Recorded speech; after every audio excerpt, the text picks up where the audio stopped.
পৃথিবীর মূল বা আসল হলো মাটি।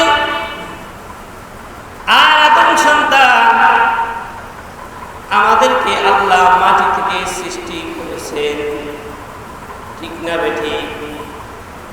জোরে বলেন ঠিক না বেঠিক? আল্লাহ বলেন সূরাতুত তাহা 56 নম্বর আয়াতে আল্লাহ ঘোষণা দিলেন, মিনহা খালাকনাকুম, আমি আল্লাহ তোমাদেরকে এই মাটি থেকে সৃষ্টি করেছি। কি থেকে? এরপরে রাসূলুল্লাহ সাল্লাল্লাহু আলাইহি ওয়াসাল্লাম হাদিসে ইরশাদ করেন, কুল্লুকুম বানু আদম ওয়া আদম মিন তুরাব, তোমরা সবাই আদম সন্তান, আর আমি আল্লাহ তাআলা আদমকে মাটি দিয়া সৃষ্টি করেছি।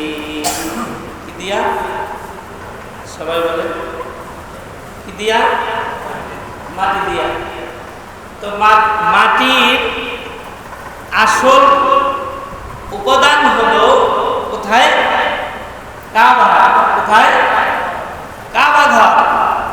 ওখান থেকে আল্লাহ জমিন সৃষ্টি করেছে। এরপরে যেই জিনিস আসল হয় ওই জিনিসের দিকে কি মানুষ বেশি দৌড়ায়? ঠিক না বেঠিক? যেমন উদাহরণ দিতেছি, নদী নালা, পুকুর, খাল বিল, এর যত পানি, সমস্ত পানি সমুদ্র এবং সাগর থেকে আসে। কিন্তু আমরা কি চিন্তাও করি না? আমরা চিন্তা করে কি দেখি না। কিন্তু আমাদের মাটি এবং জমিনের মূল উৎস হলো কি? কাবা।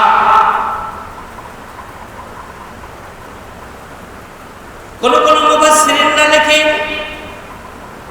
আল্লাহ তাআলা এই আয়াতের তরজমায় বলেন, মিনহা খালাকনাকুম ওয়া ফিহা নুঈদুকুম ওয়া মিনহা নুখরিজুকুম তারাতান উখরা। আল্লাহ তাআলা বলেন, তোমাদেরকে আমি মাটি থেকে সৃষ্টি করেছি, আবার মাটির ভিতরে নিয়ে যাব, মাটি থেকে পুনঃ উত্থান করব। কিন্তু মুফাসসিরিনরা লেখেন, কোন মুফাসসিরদের মতে বলেন, তোমাদেরকে আল্লাহ কাবার মাটি থেকে সৃষ্টি করেছি, আবার ওখানে নিয়ে যাবে, আবার ওখান থেকে তোমাদেরকে পুনঃ উত্থান করবে। এজন্য সমস্ত মানুষ মাটির তৈরি, আবার মাটিতে খেয়ে ফেলবে, আবার ওখান থেকে পুনঃ উত্থান করে বের করবে কে? আল্লাহ তাআলা।